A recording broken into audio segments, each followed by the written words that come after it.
Hello, everyone, and welcome to the first installment of the new podcast series coming to you from the folks at Crit Confirm Entertainment.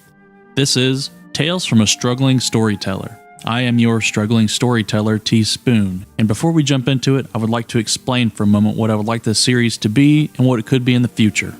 I want this podcast to be a place for DMs and players alike to listen in and get help with potential issues that arise when participating in role-playing games, or just an outsider's opinion to those issues. I'm sure there's been a time where you've questioned whether you're being too rough on your players, or what steps you could take to make the story you've created a more memorable one. I would like to provide a place for you to hear out from myself or others about resolutions to these everyday problems that we all experience, the struggles of a storyteller. And please, after listening, if you have any criticism or a question you would like me to answer in the future, please let me know and I'll answer them to the best of my abilities. Now, without further explanation, let's jump into our first topic. In this episode, I would like to tackle a question that a lot of newer players experience.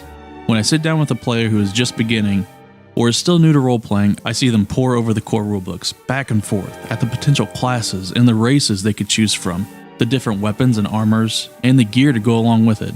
And as the other more experienced players are scribbling away on their character sheets, questions arise.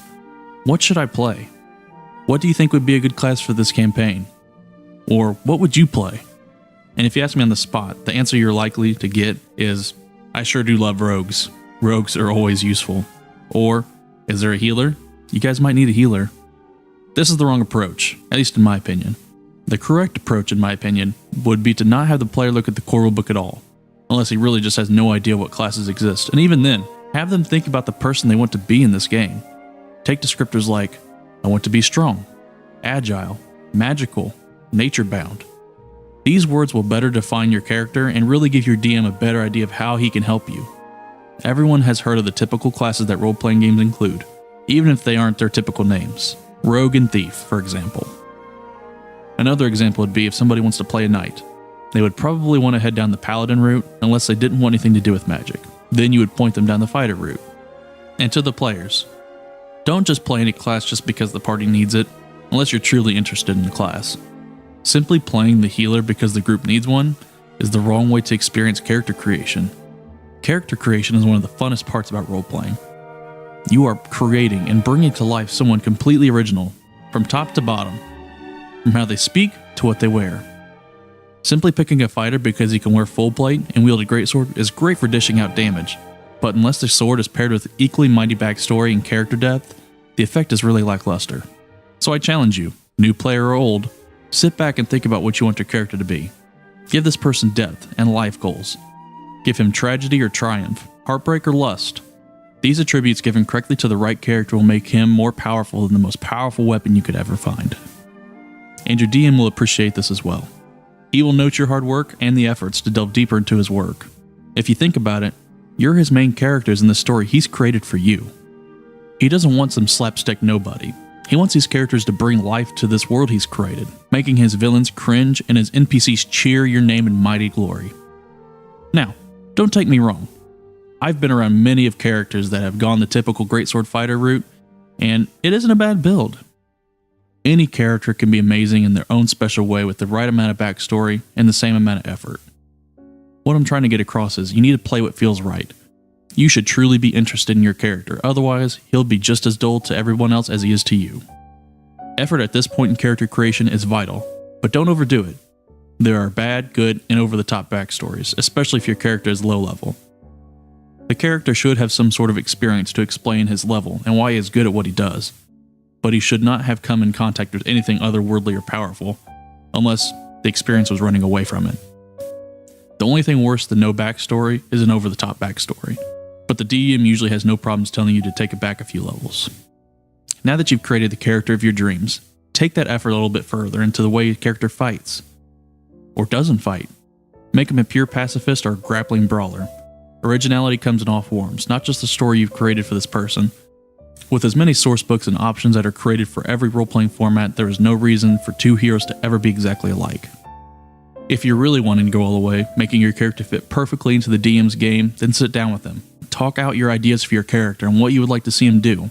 His goals as a person, the chink in his armor, or the one person he would give his life for in a heartbeat. Ask about which town you could come from, what your childhood could be like, your parents, the rest of your family. The more depth you give your character, the better. But don't expect your DM to remember every single detail you tell him. Remember, he is creating an entire story and working world for you to play in. But showing him how committed you are to making this character fit like a puzzle piece into his world will probably earn you a few brownie points in his book. When it comes to ability scores, skills, and other miscellaneous things, all of these are really self-explanatory. When it comes to ability scores, your best bet is just to put the scores into what works best for your character and your class. These things are usually spelled out for you in the core rulebook. Same thing for skills. Take the story that you've created for your character and figure out which skills work best for your character.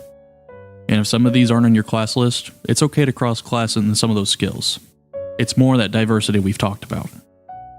Now, if you are a new player and are experiencing the new player nervousness that comes with everyone when they get started in role-playing, don't worry. No matter how outlandish you act during your game, none of your friends will judge you, even the worst of friends. Get into your character. If you're role-playing a dwarf, then sound like a dwarf. If he has a nervous twitch, then give him one in the way you talk. You'll be respected at the table for this in the future. But we'll get into the importance of character role-playing and improv in another session. Also, leave the dwarf accent at the table. It's probably not appropriate for work. As we wrap up the first session of Tales from a Struggling Storyteller, I'd like to say thank you for all who gave it an honest listen. Feedback and criticism are always welcome. And like I said previously, if you have any topics you'd like me to discuss in the future episode, please send them to me, and I'll answer them to the best of my ability. And before I sign off, I'd like to take a moment to reflect on what we just talked about with Tea Time with Teaspoon. This week's tea is an organic ginger pear white tea that I got from Trader Joe's. I actually got this for Christmas from my mother, and I just brewed it up this evening to give it a try, and both me and my girlfriend are trying it. She actually preferred the iced route, so I iced it down for her, and we put some not actual sugar in it, but artificial sweetener, and it's turned out quite nice. Let me give it another whiff here. It's got a very fruity but light aroma to it, and you can definitely taste the ginger when you get into it. It's kind of nice on a cold night like this. It's supposed to get pretty cold this evening, so trying to stay a little warm. So thanks again for listening. I really appreciate any feedback that you guys give me, and remember, this is a demo run, so nothing's set in stone. So any suggestions are totally open. Thanks again, and have a good evening.